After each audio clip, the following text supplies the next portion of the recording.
अमावस्या के दिन आपको लगता है कि हमारे पूर्वजों का उद्धार नहीं हुआ, हमारे पूर्वजों का कल्याण नहीं हुआ, कहीं अधोगति में कोई चला गया है, उसका बस एक बार, रोज नहीं जरूरत है, प्रतिदिन जरूरत ही नहीं है,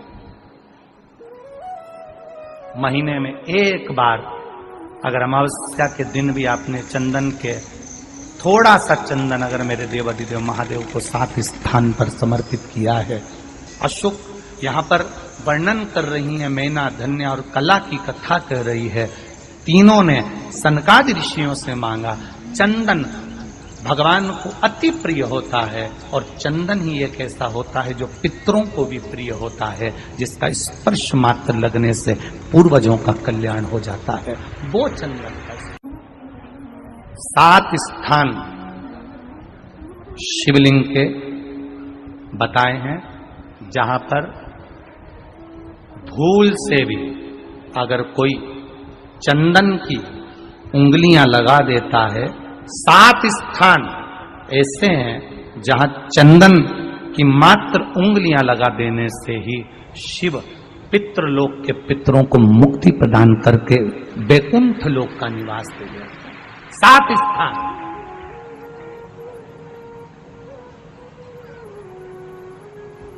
और वो 7 स्थान जो चंदन के बताए गए हैं, पहला भगवान देवाधिदेव महादेव के शिवलिंग पर चंदन का लेपन। समझ लेना जरा बहुत अच्छे से। आपको लगता है स्वप्न में कोई मुर्दे दिख रहे हैं, या कोई जल रहा है, या कोई मर रहा है, या कोई चला गया है, ऐसा भय लगता है। बच्चों को मानी भेजूंगी ऐसा हो जाएगा, पति को मानी भेजूंगी ऐसा हो जाएगा, कोई हमारे कोई गलत तो नहीं कर रहा है, आपको लगता है। 7 स्थान चंदन के बताएं महाराज। पहला शिवलिंग, दूसरा जहां गणेश जी का स्थान है, मालूम है ना सबको, जम के बोलो जरा, मालूम है ना सबको, जहां गणेश जी का स्थान है वहां अलग से गणेश जी बैठे, वहां नहीं। शिवलिंग में जलाधारी के ठीक सामने राइट में गणेश, लेफ्ट में कार्तिकेय, बीच में अशोक सुंदरी।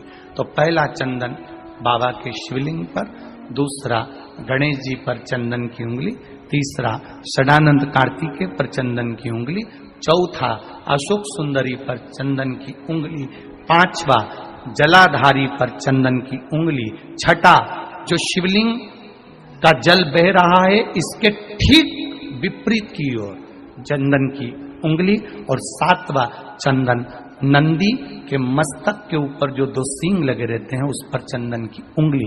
ये कब लगाई जाती है? या तो अमावस्या के दिन आपको लगता है कि हमारे पूर्वजों का उद्धार नहीं हुआ, हमारे पूर्वजों का कल्याण नहीं हुआ, कहीं अधोगति में कोई चला गया है, उसका बस एक बार, रोज नहीं जरूरत है, प्रतिदिन जरूरत ही नहीं है, महीने में एक बार अगर अमावस्या के दिन भी आपने चंदन के थोड़ा सा चंदन अगर मेरे देवाधिदेव महादेव को 7 स्थान पर समर्पित किया है। अशोक यहाँ पर वर्णन कर रही है, मैना, धन्य और कला की कथा कर रही है।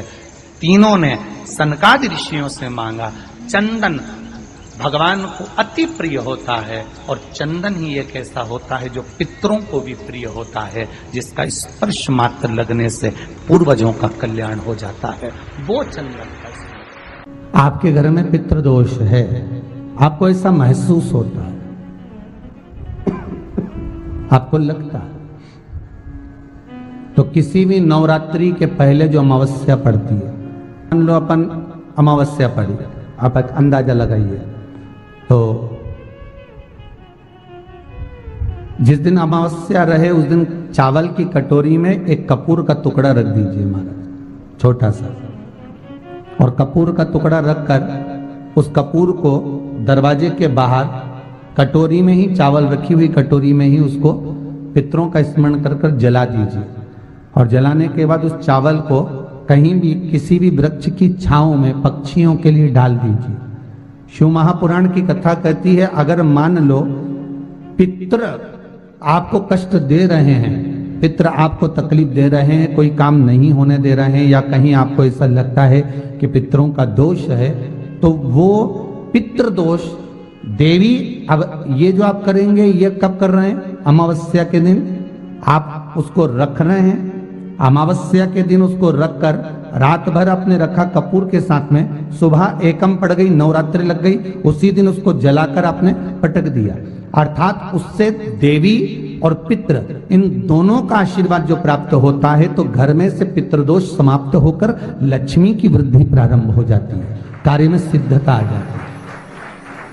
मान लो अगर पितृदोष है तो करो, नहीं है बड़े अलमस्ती से रहो, तो ये पितृदोष का स्मरण। तो यहां शास्त्र कह रहा है कि पितरों का जो लोक होता है, पितर जो लोक होता है, उस पितृलोक में 64 योगिनियां प्रवेश नहीं करती। शिव महापुराण कर रही है, शंकर की कथा कर रही है। एक छोटा सा उपाय अवश्य करिएगा। मान लो आपको लग रहा है कि आपके घर में पितृदोष है, आपको ऐसा महसूस होता है, अमावस्या पड़ती है, चावल की कटोरी में एक कपूर का टुकड़ा रख दीजिए, मान छोटा सा, और कपूर का टुकड़ा रखकर उस कपूर को दरवाजे के बाहर कटोरी में ही, चावल रखी हुई कटोरी में ही उसको पितरों का स्मरण कर कर जला दीजिए। और जलाने के बाद उस चावल को कहीं भी किसी भी वृक्ष की छांव में पक्षियों के लिए डाल दीजिए। शिव महापुराण की कथा कहती है, अगर मान लो पितृ आपको कष्ट दे रहे हैं, पितृ आपको तकलीफ दे रहे हैं, कोई काम नहीं होने दे रहे हैं, या कहीं आपको ऐसा लगता है कि पितरों का दोष है, तो वो पितृदोष देवी, अब ये जो आप करेंगे ये कब कर रहे हैं? अमावस्या के दिन आप उसको रख रहे हैं। अमावस्या के दिन उसको रखकर रात भर आपने रखा कपूर के साथ में, सुबह एकम पड़ गई, उसी दिन उसको जलाकर आपने पटक दिया। अर्थात उससे देवी और पितृ इन दोनों का आशीर्वाद जो प्राप्त होता है, तो घर में से पितृदोष समाप्त होकर लक्ष्मी की वृद्धि प्रारंभ हो जाती है। अमावस्या के दिन प्रदोष काल में, प्रदोष के समय पर, प्रदोष काल में शाम के समय पर जाकर किसी भी नदी, तालाब, बावड़ी, कुआं, कहीं ना कहीं जो आपके पास में हो, वहां पर एक घी का दिया, बत्ती का मुंह दक्षिण की ओर कर कर अवश्य जला कर जाना, सारे पितृदोष समाप्त हो जाएगा। अगर नदी, तालाब, बावड़ी, कुआं नहीं है तो पीपल का वृक्ष हो या बेलपत्री का वृक्ष हो या बट का वृक्ष हो, उसके नीचे लगा दो प्रदोष काल में। पर अमावस्या के दिन लगाएं जरूर। क्यों? क्योंकि अमावस्या 16 दिन तक पितृ मृत्यु लोक में आने के बाद में भोजन ग्रहण करते हैं। अमावस्या के दिन पितृ शाम के समय प्रदोष काल में शंकर भगवान का नाम जाप कर कर नदी, तालाब, बावड़ी पर पानी पीने जाते हैं। वहां से जल का आचमन कर कर पितृ अपने लोक को चले जाते हैं प्रदोष काल के समय पर। इसलिए प्रदोष काल में जलाशय के पास में बावड़ी, कुआं, नदी, तालाब के किनारे पर दिया लगाया जाता है, दक्षिण की ओर मुख कर कर बत्ती का, तो पितृ आशीर्वाद देते हुए जाते हैं कि फलो फूलो, आगे बढ़ो, उन्नति करो, तरक्की करो। ये पितरों का आशीर्वाद रहता है, पितरों का वर रहता है। आप देंगे, कुछ करा ना करा, फिर अमावस्या के दिन उस दिन दिया दक्षिण की ओर बाती का मुख कर कर। 7 स्थान ऐसे हैं जहां चंदन की मात्र उंगलियां लगा देने से ही शिव पितृलोक के पितरों को मुक्ति प्रदान करके बैकुंठ लोक का निवास देते हैं। 7 स्थान, और वो 7 स्थान जो चंदन के बताए गए, पहला भगवान देवाधिदेव महादेव के शिवलिंग पर चंदन का लेपन। समझ लेना जरा बहुत अच्छे से। आपको लगता है स्वप्न में कोई मुर्दे दिख रहे हैं, या कोई जल रहा है, या कोई मर रहा है, या कोई चला गया है, ऐसा भय लगता है, बच्चों को मानी भेजूंगी ऐसा हो जाएगा। जिनके यहाँ पितृदोष होता है, काल सर्प दोष होता है, वास्तु दोष होता है, उनको ज्यादा कुछ नहीं करना होना। महाराज एक बेल का फल लीजिए, उसके अंदर का जो गुर्दा होता है, अंदर का जो भाग होता है, उसको निकाल लीजिए, और उस बेल के फल में आटा सेक कर उसमें शक्कर मिलाकर उसको उसके अंदर भर लीजिए। अमावस्या के दिन सुबह 10 बजे से पहले उसको अपने घर में घुमाने के बाद में जिसको काल सर्प दोष बताया है, पितृदोष बताया है, या वास्तु दोष का स्मरण बताया है, घर में सब दूर घुमाकर अपने परिवार का हाथ का स्पर्श कराकर पीपल के पेड़ के नीचे खड्डा खोदकर उस बेलपत्र के उस फल को दाब दीजिए। महाराज केवल एक अमावस्या करना रहता है, पितरों के दोष से मुक्ति मिलती है और हमारे घर के कार्य सफल होना प्रारंभ हो जाता है। पति को मानी भेजूंगी ऐसा हो जाएगा, कोई हमारे कोई गलत तो नहीं कर रहा है। आपको लगता है 7 स्थान चंदन के बताएं, बाबा के शिवलिंग पर, दूसरा गणेश जी पर चंदन की उंगली, तीसरा षडानंद कार्तिकेय पर चंदन की उंगली, चौथा अशोक सुंदरी पर चंदन की उंगली, पांचवा जलाधारी पर चंदन की उंगली, छठा जो शिवलिंग का जल बह रहा है इसके ठीक विपरीत की ओर चंदन की उंगली, और सातवां चंदन नंदी के मस्तक के ऊपर जो 2 सींग लगे रहते हैं उस पर चंदन की उंगली। ये कब लगाई जाती है? या तो अमावस्या के दिन। आपको लगता है कि हमारे पूर्वजों का उद्धार नहीं हुआ, हमारे पूर्वजों का कल्याण नहीं हुआ, कहीं अधोगति में कोई चला गया है, उसका बस एक बार, रोज नहीं जरूरत है, 4 दिन दुकान अच्छी चले, बाकी के समय बैठना पड़े, समझ लेना पितृदोष। घर में बच्चे चिड़चिड़े हो जाए, गलत संगति में डूब जाए, समझ लो चिड़चिड़ हो रहे हैं, पितृदोष। घर के बच्चे माता पिता का आदर ना करें, सम्मान ना करें, तेज आवाज में बात करें, समझ लो पितृदोष। पितृदोष मालूम पड़े। और इतने से भी अगर आप नहीं समझ सकते, परिवार का कोई एक व्यक्ति जब जब भोजन करने बैठे तब तक उसकी थाली में बाल आए, भले वो होटल में खाए तो भी बाल आ जाए, वो कहीं खाना खा रहा है तो बाल आ जाए। 8-15 दिन में, 4 दिन में, 3 दिन में, 2 दिन में, 6 दिन में आपकी थाली के भोजन में अगर बाल निकल रहा है, केश निकल रहा है, समझ लेना कि पितृ आपसे कुछ मांग रहे हैं, पितृ आपसे कुछ चाहते हैं। महाराज एक बेल का फल लीजिए, क्या लेना है? बेल का फल, बेलपत्री का जो फल होता है उसको ले लो, उसके अंदर का जो गुर्दा होता है, अंदर का जो भाग होता है उसको निकाल लीजिए, और उस बेल के फल में आटा सेक कर उसमें शक्कर मिलाकर उसको के अंदर भर लीजिए।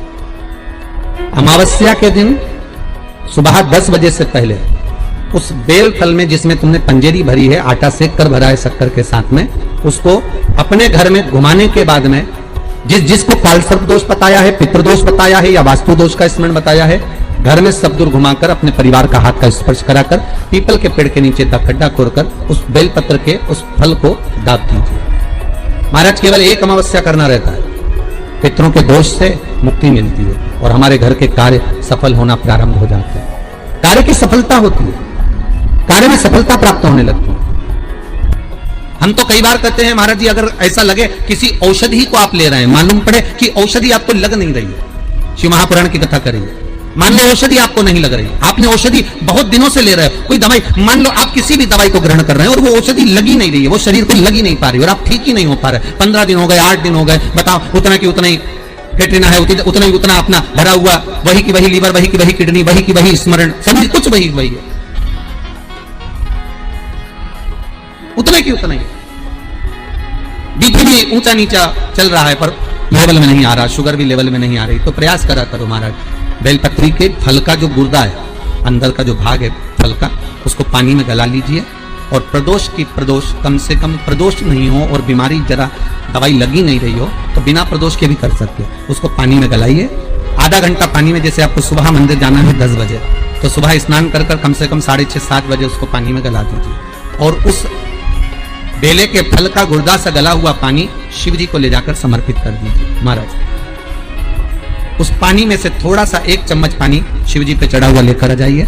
उस पानी को जो बीमार व्यक्ति है उसको औषधि देने से पहले मात्र आधी चम्मच से भी आधा चम्मच उसको दे दीजिए। भगवान शंकर का श्री शिवाय नमस्तुभ्यम का जाप कर उस पानी को देने के बाद अगर आप औषधि देंगे तो ये पक्का है कि औषधि अपना कार्य करना प्रारंभ कर देगी और वो सुस्त होने